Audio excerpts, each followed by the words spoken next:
بەناوی خۆی بەخشندەی میهرەبان ئێمە بەڕێزان دیارە ئەوەی کە برای بەڕێزمان سەرۆکی کۆمەڵەی قوربانیانی کیمیابەرانی هەڵەبجە کاک لوقمان فەرمووی لە ڕاستیدا بۆ ئەم بابەتە بە تەحدید ینی بە دیاریکراوی کە ئایا لە زیمنی بڕینی دووموچە و بڕینی ئەوانەی کە فەرمانبەرن لە هەرێمی کوردستان ئەگەر منحەیەکی تریشیان هەبێت لەگەڵ موچەکانیانە ئایا منحەی بریندارانی کیمیابارانیش دەگرێتەوە یان نا.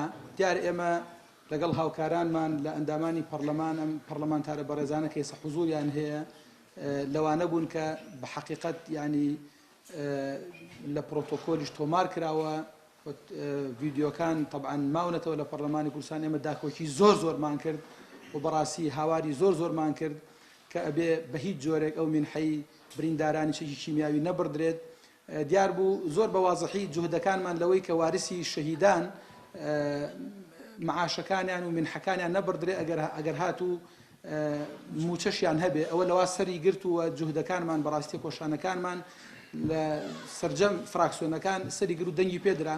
بەڵام لە ڕاستیدا من وەکو خۆم تاکو ئێسەش ینی دڵنیا نیم بەوەی کە منحەی بریندارانی چەکی کیمیاوی ببردرێت، چونکە من ئەو پەرلەمانتارە بەڕێزانە لەوێ حوزوریان هەبوو زۆر دووبارەم کردەوە لە ناو هۆڵی پەرلەمان کە ئایا لە زیمنی بڕینی ئەو منحانە منحەی بریندارانی چەکی کیمیاوی با تێدا نەبێت، چونکە ئەوان معاناتیان زۆرە.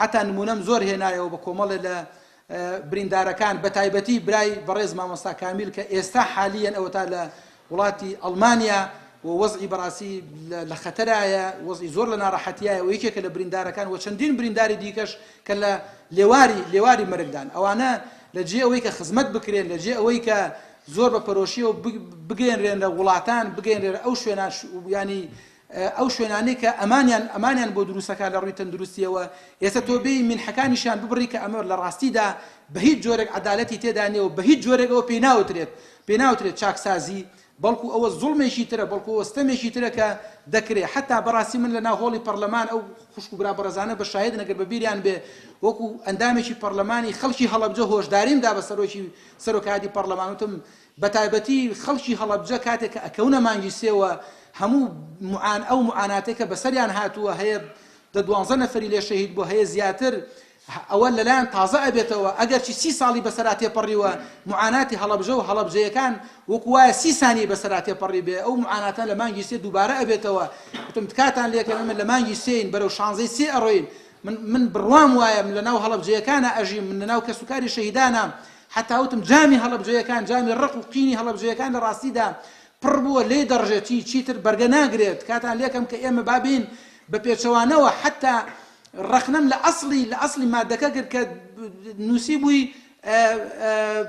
چاکسازیکردن لە موچەی شەهیدان و ئیمتیازاتی کەسوکاری ئەنفال. وتم بەڕاستی ئەمە پێویستەکە ئەسڵ هەر ئەم عینوانە هەر بگۆڕین. چاکسازی لە چیدا دەکەی؟ بەداخەوە بووە ئەمە بوترا زیادکردنی ئیمتیازاتی کەسوکاری شەهیدان و ئەنفال. پێشنیارم کرد کە ئەو مادەر بگۆڕدرێ بە زیادکردنی ئیمتیازەکانیان. بەڵام بەداخەوە لە ڕاستیدا لە پەرلەمانی کوردستان خۆتان نەزان بە زۆرینە و کەمینەیە دەنگی نێنە. هەرچەند ئێمە و ئەم پەرلەمانتارە بەڕێزانە زۆر هاوارمان کرد، بەڵام بەداخەوە بەڕاستی دەنگی نێنە. بەڵام ئێستاش من دووبارەی ئەەکەمەوە، من لە ناو هۆڵی پەرلەمانیشا ئیستیفسارم لە سەرۆکی پەرلەمان کرد و لە بەڕێز وەزیری شەهیدان کە لەوێ بووتم ئەمە من دووبارەی ئەەکەمەوە منحەی بریندارانی چەکی کیمیاوی ئەبێ نەبردرێت. ئەوان دڵنیاییان بە ئێمە داوتیان دڵنیا بن کە منحەی بریندارانی چەکی کیمیاوی نابردرێت. بەڵام لە ڕاستیدا دیارە لەبەر ئەو بڕگەیە بەڕاستی مەتاتیە و تەفسیری زۆر هەڵ ئەگرێ. ئێمە پێمان باش بوو کە هاتوین بۆ خزمەتی ئەم خوشک و برا بەڕێزانەمان لە هەڵەبجەی شەهید لە سەرۆک و ئەندامانی کۆمەڵەی قوربانیانی چەکی کیمیاوی.